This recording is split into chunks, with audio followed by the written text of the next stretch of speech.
Life sometimes has a way of handing us obstacles when we're already down. That was the case for a young boy named Wyatt.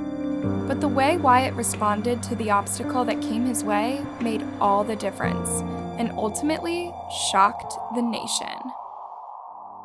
Wyatt and Jenny were a high school couple from a small town in Arkansas.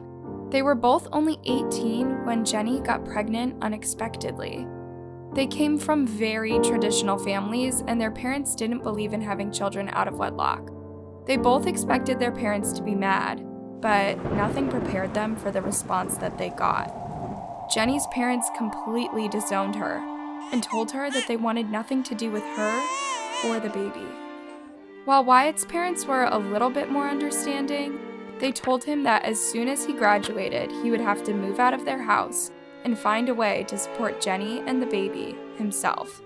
They weren't going to be helping him out with any sort of financial support. Both Wyatt and Jenny knew that they needed a fresh start. They needed to move out of their town where they got judgmental stares everywhere they went. They were just tired of being the subject of gossip at every family's dinner table. So after they graduated and Jenny was 6 months pregnant, they packed up all the belongings that they could fit inside Wyatt's small car and left the only life that they knew behind. They didn't have much of a plan, but they were desperate to make things work. The couple ended up moving into a town in Texas. Between the two of them, they had just enough money to purchase a trailer home.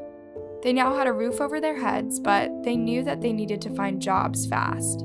Jenny was so pregnant that she couldn't be on her feet for long, so her job options were limited. After asking around town, she was able to find a mother of 7 who needed help with laundry and other work around the house. The job would bring in some spare cash, but it definitely wouldn't be enough to support them all once the baby arrived. After driving all around for days, Wyatt was finally able to get a landscaping job. It would be a lot of hard manual labor in the hot sun, but it would pay well. He was told when and where he should show up for his first gig. He was incredibly grateful and determined to do a great job.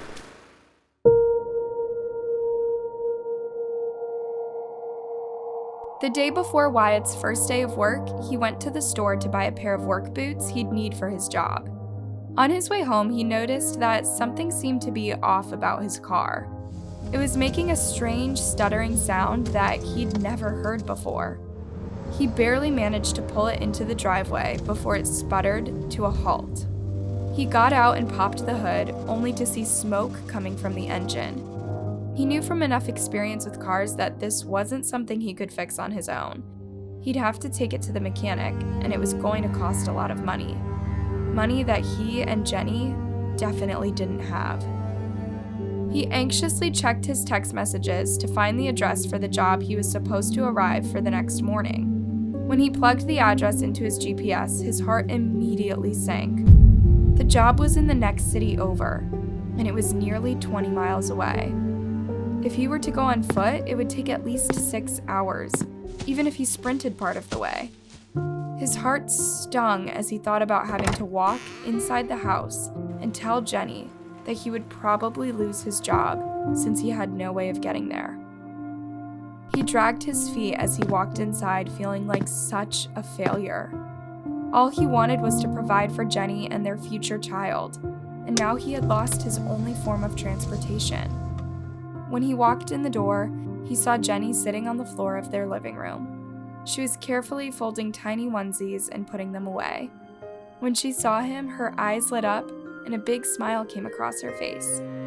It was at that moment that Wyatt knew he couldn't tell her about the car. He would find a way to get to the job, one way or the other. He was expected to arrive at the job site at 8 a.m. the next morning, so he set his alarm clock for 3 a.m. and got to bed as early as he could. He had only been asleep for a few hours before the alarm went off. He slid out of bed carefully, being sure not to wake Jenny. He got dressed and quickly took off on foot. It was very dark, and the streets were very empty. He started out walking pretty quickly, hoping to get to the job site as quickly as possible. He was in good shape and had run track in high school, so he had pretty good endurance.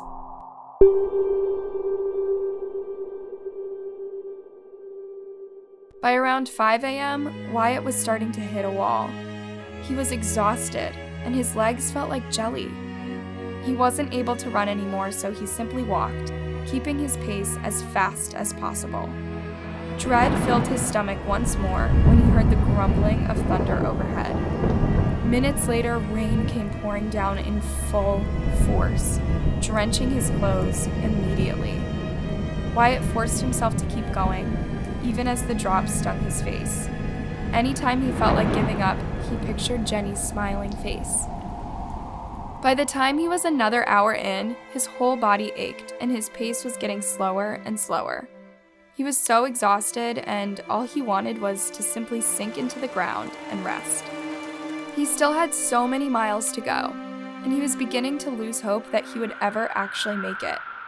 When he came across a park bench, he threw himself down on it and pulled his phone out of his soaked pants pocket. It was 6 a.m., and he was expected at the job site in 2 hours. There was no way he could make it. He put his head in his hands and choked back sobs. He had tried so hard, but he had let Jenny down.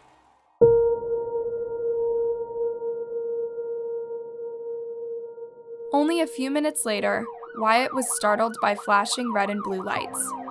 He looked up and saw a patrol car had pulled up to where he was sitting. What did he want? Surely he hadn't been doing anything wrong. The officer rolled down his window and asked him what he was up to. Tearfully, Wyatt told him the whole story from beginning to end. The officer, a man named Dan, paused for a moment to process this young man's excruciating journey. He was shocked by his determination and responsibility, despite all the hardships he faced.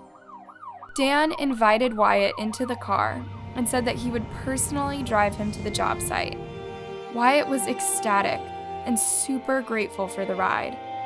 On the way there, Dan stopped at a local restaurant to get the exhausted young man some breakfast. Wyatt thanked him over and over and explained to him how much this job meant to him. They ended up pulling into the job site with plenty of time to spare. While Wyatt got to work right away, Dan asked around to find out who was in charge. He eventually found Wyatt's manager, Saul, and asked to have a word with him. Dan explained to Saul the great effort that Wyatt had gone in order to get to the job site, even without a car. Saul was greatly touched by how much the young man appreciated having a job, even willing to walk all through the night to get there in time. Dan waved goodbye to Wyatt, and Wyatt thanked him one last time for the ride.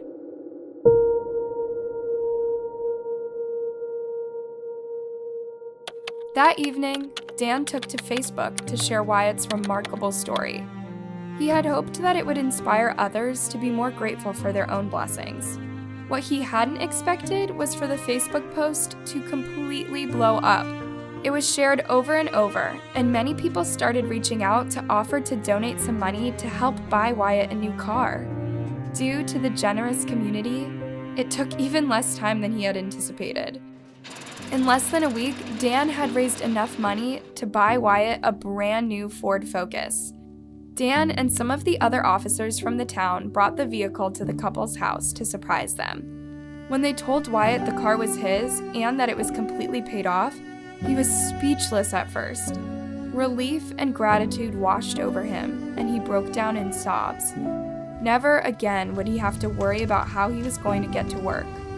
But perhaps what meant even more to the couple than the car was the fact that they were finally in a community that accepted them. If Dan hadn't been driving by in his patrol car that fateful night and seen Wyatt, there's no telling what would have happened. But the story certainly wouldn't have come to such a happy end.